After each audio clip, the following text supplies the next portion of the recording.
Hello, it's been a while.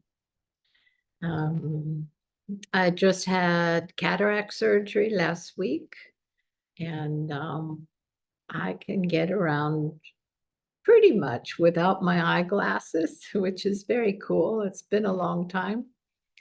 And yeah, it's like a whole new world on many levels, huh?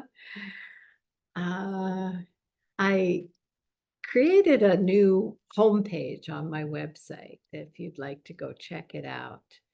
And I wrote something about uh, my journey. I mean, not a lot, but I felt like I wanted to talk a little bit about it. Um, I started searching about 50 years ago when I was 25. I didn't know I was a 6'2". I didn't know anything about human design. I was just pretty much lost in the final stages of that first part of life, being a 6'2". And from a young age, maybe my early teens, I knew there was something more. I just knew. I could feel it inside of me that um,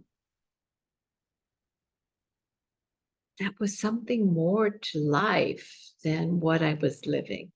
And of course, my mind took over. So as a teenager, it meant the boyfriend. As I got older, it meant a husband, a family, money. Um, then later on, it became the spiritual search. So it became enlightenment. And, I never realized that sense I had when I was so young was truly um, that it was as if something inside of me knew that there was this mm, me that was trapped inside of all the conditioning. And, so I started searching. And I remember living in California. I had moved cross country with my daughter. She was 4 years old at the time, and meeting different people there. And I had a really good friend who played the guitar and beautiful musician. And he called me one day and said, "Can you come over? I'm really freaked out." And so I went over to his house, and he just sat in kind of a meditative position, and all of a sudden this thick Persian accent started speaking through him. And it was like, what's going on? And this was my friend, and I knew he wasn't making it up because he had told me how freaked he was. So anyway, what ended up happening was a bunch of us would start to hang with my friend, and this Persian voice would start speaking through him. And he was, what he said was he was part of oh, I don't want to go into all of that. Anyway, it was the most truth I had heard up until that time.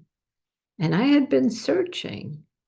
Um, there were no books back then. I mean, we're talking early 1970s. There was no self-help. There was no meditation even. There was very little out there that you could try to find some answers from. And so um, we would meet, and I would go, and he would say things that just hit me, the truth of what he was saying. And then one day I showed up, and he said, "You leave." Not my friend, but whatever voice was speaking through my friend. "You leave. I can't help you anymore. And I was like, what? What? This is the only thing I've been holding on to. And I'm a 6'2", remember? So um,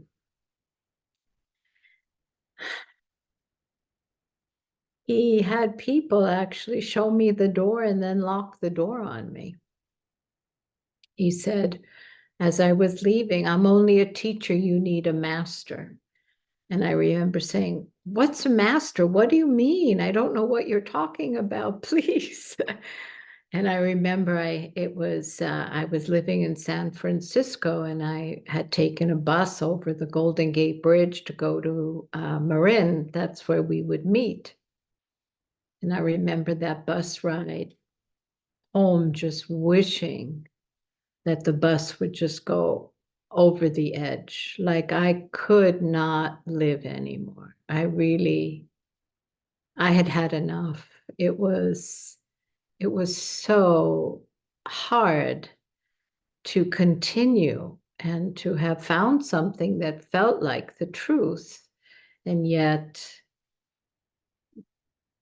I was told I had to leave and wasn't welcome to come back. And I had no idea what to do. And I remember really wanting to kill myself. And as a 6'2", I know this is a theme that many have gone through.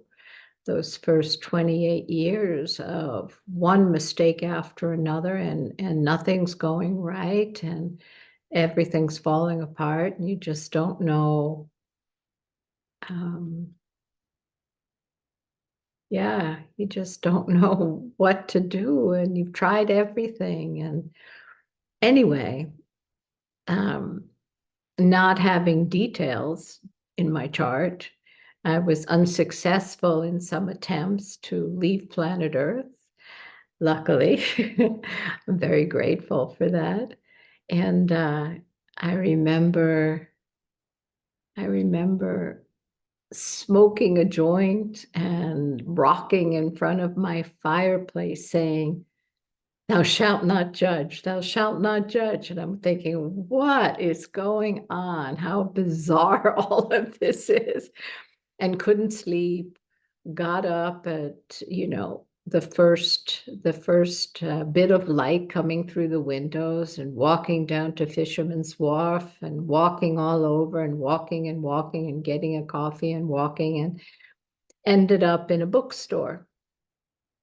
And my body went to this section and my hand reached out and pulled out a book, and it was called Until You Die, which I thought was very interesting. And it was by Osho, Bhagwan Sri Rajneesh at that time. And I opened it up and I just started crying. I fell on the floor. It was a hardcover book. I hardly had any money. And I had to buy it. I mean, I hardly had the money for the rent, but I had to buy this book. It was a Sufi book. And the truth in that book, for me, touched me in places I had never been touched before. And I needed to go be with this man. I needed to see him. Who is this? And I remember on the back cover, it said that there was an ashram in Pune. There was no no websites then, no internet, no pictures. You had no idea what was going on. And so I called Air India to ask how much a ticket to India was, to Pune. And it took me a year to save the money. And I really thought I was going to, I did find a book called Be Here Now by Ram Dass, where he kind of followed his master around with a begging bowl. So I thought that was what was going to happen for me. And so anyway, I went to India with a backpack. Never had left the United States before. I went alone. It was 1978. And ended up in this amazing ashram with people from all over the world, and ended up meeting him and taking sannyas, and just such an amazing experience to celebrate being alive. I mean, truly, that's what it was for me. Yes, there was meditation. He used to say it's, meditation and celebration are the two wings of the bird to fly.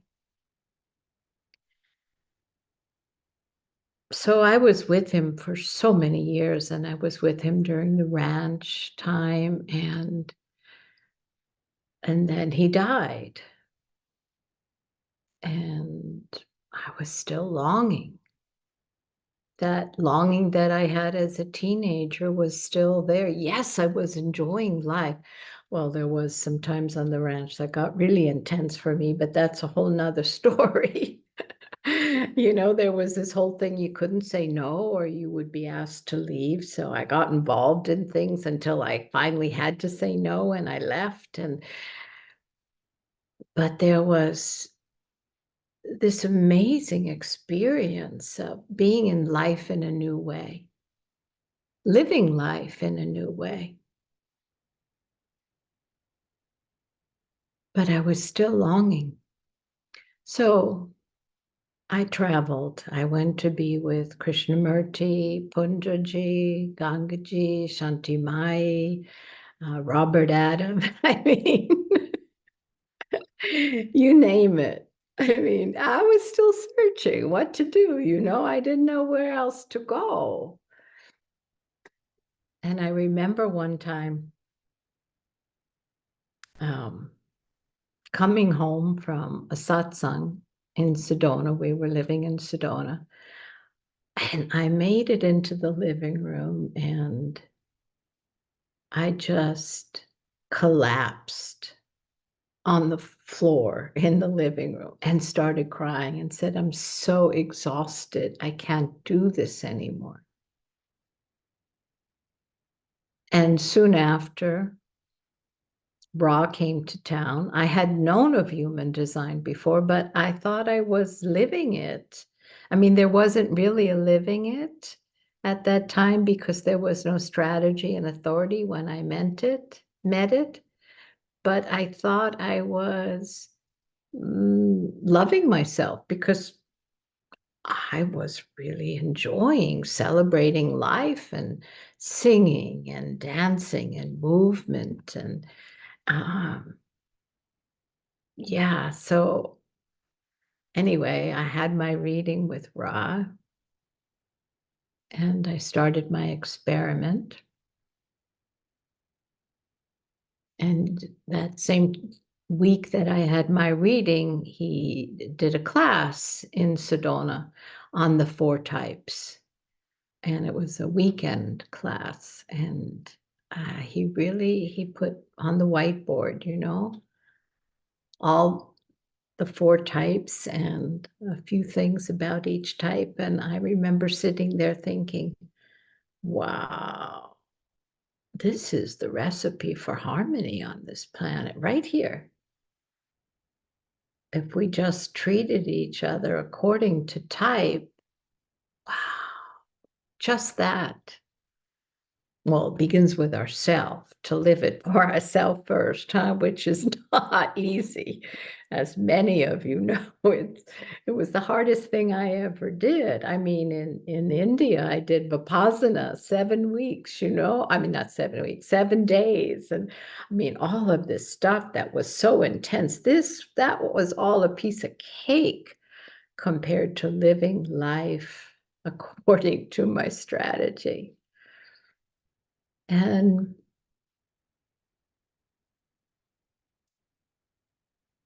I remember it was a lunch break from that class, and it hit me what it meant to live this, to really live this. And I just started crying. I got in my car. I drove all the way down to I-17, came back, sat at the pool, stuck my feet in the pool. And I just knew I had to die one more time. See, as when I became a sannyasin with Osho, it was dying to the past. And when I started my experiment, it was dying again to the past. And it was like, phew, that I really had no idea who I really was. All the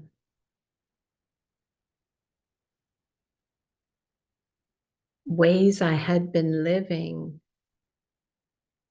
had been believing in the words of others. I mean, Osho was an amazing man. And I was looking for an outer authority I could trust because I couldn't trust myself. I didn't know it in those days. I didn't have the words to describe it like that. But that's really what I did. I couldn't trust myself. And I knew that because of the mess I had made of the first 28 years, not knowing I was a 6'2", and that was just the way it was, psychologically really disturbed. And it's funny because I became a sannyasin right at my 28th birthday when I went on the roof. Life, huh? I mean, it's really quite an amazing journey. Anyway, so there I was with my feet in the pool, knowing I needed to die again. And one of the things that I really got from being with Osho was to be total in whatever I did.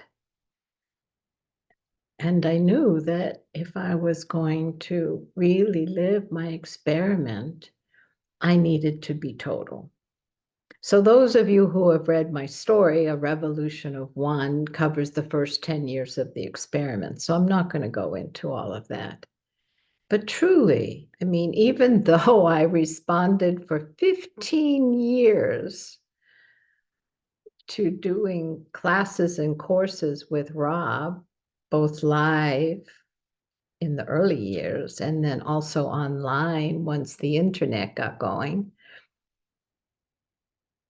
that it was truly just the simple waiting, waiting. Well, I hated waiting. I'm from New York. We didn't wait for anything, and also you know, part of being a sannyasin too was to just have the courage to go for what you wanted, which was initiating all the time. That's what I did, you know, but waiting, never tried that before. Whoa, that really changed so much inside of me. Well, it changed a lot in my life too, because so many friends, thought I was on an ego trip and all I was doing was waiting.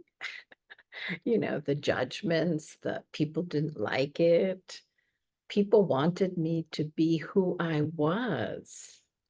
That's who they liked or loved. And one of my biggest fears was that no one was going to like me and no one was going to love me.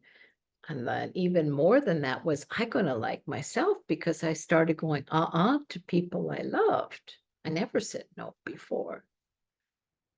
So it was all quite a journey to get to this. Wow, to get to this.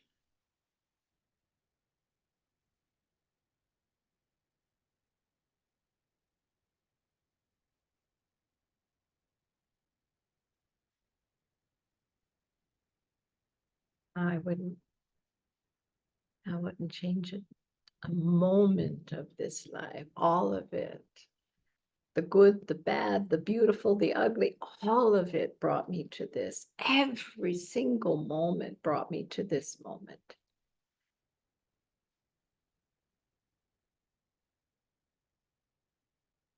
And now I can't imagine asking anyone, what should I do? I mean, yes, it's helpful to have information come in, but wow, my own inner authority knows it's taking me for these almost 30 years now. It's been taking me one response at a time. So it's truly the simple. And it doesn't mean that variables don't give beautiful information or your profile doesn't add to the understanding of who you are and your role in this world, or all the depth of so many pieces of human design don't make up the picture of you. But for me, whatever I learned in human design, whatever